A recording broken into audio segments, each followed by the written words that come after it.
Hello everyone, আসসালামু আলাইকুম। আশা করি সবাই ভালো আছেন।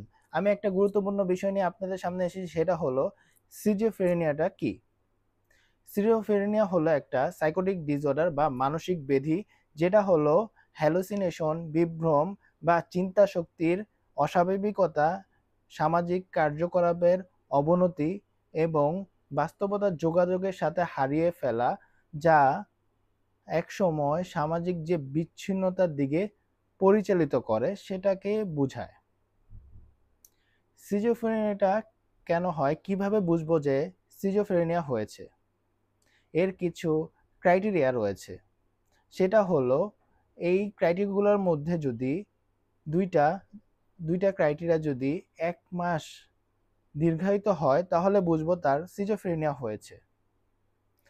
প্রথমটা হলো hallucination, dilution, disorganized speech, catatonic behavior and negative symptom।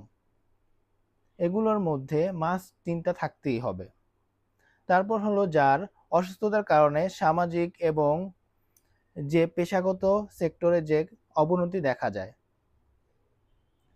6 মাস ধরে অসুস্থতার লক্ষণ দেখা যায়, কিন্তু 1 মাস সক্রিয় লক্ষণ দেখা যাবে।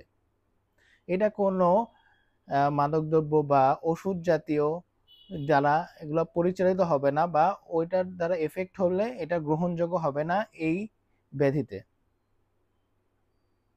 চলুন আমরা জেনে নেই এটার ট্রিটমেন্ট বা ম্যানেজমেন্ট সম্পর্কে, যেটা বায়ো সাইকোসোশ্যাল অ্যাপ্রোচ বলা হয় যাকে। এখানে কিছু অ্যাপ্রোচ রয়েছে: ফার্মাকোলজিক্যাল ম্যানেজমেন্ট, সাইকোলজিক্যাল ম্যানেজমেন্ট, তারপর হলো ইলেকট্রো কনভালসিভ থেরাপি, রিহ্যাবিলিটেশন এবং ফ্যামিলি ওয়ার্ক। ফার্মাকোলজি ম্যানেজমেন্ট যেটা, সেটা হলো কিছু মেডিকেশন সাজেস্ট করা হয়, যেটা হলো সিলেক্টিভ সেরোটোনিন রিহাবটিক ইনহিবিটরি দ্বারা। সেই ড্রাগগুলো হলো, প্রথম হলো হ্যালোপেরিডল, আর হলো ড্রোপেরিডল, এবং ওলানজাফিন এবং ক্লোজাফিন রয়েছে। এগুলো ইউজ করলে, এগুলো খেলে সিজোফ্রেনিয়াটা ধীরে ধীরে কমে যায়। তারপর হলো যে সাইকোলজিক্যাল ম্যানেজমেন্ট রয়েছে, সেগুলো হলো, প্রথমটা হলো CBT, cognitive behaviour therapy, psycho education. তারপর রয়েছে টোকেন ইকোনমি অ্যাসোসিয়েশন। তারপর রয়েছে সোশ্যাল স্কিল ট্রেনিং। তারপর কেস স্টাডি ম্যানেজমেন্ট।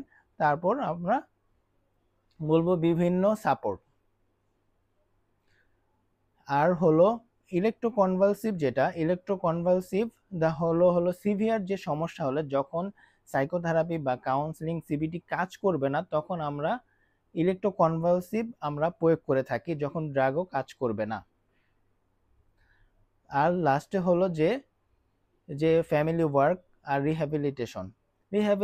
রিহ্যাবিলিটেশনটা হলো বিভিন্ন ধরনের ট্রেনিং, সোশ্যাল সাপোর্ট এবং বিভিন্ন স্কিল শেখা।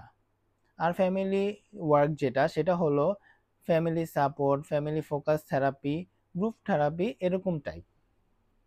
মানে হলো ফ্যামিলি রিলেটেড সাপোর্ট বা যে থেরাপি দেওয়া হয় সেটাই ফ্যামিলি ওয়ার্ক। এখন আমরা জেনে নেই যে সিবিটি যে কগনিটিভ বিহেভিয়ার থেরাপিটা দেওয়া হয়, সেখানে হলো নেগেটিভ যে বিভ্রম চিন্তাগুলোকে, এগুলোকে শনাক্ত করে তারপর ইতিবাচক দিকে পরিণত করা হয়, যাতে এটা আস্তে আস্তে কমে যায় সিজোফ্রেনিয়াটা।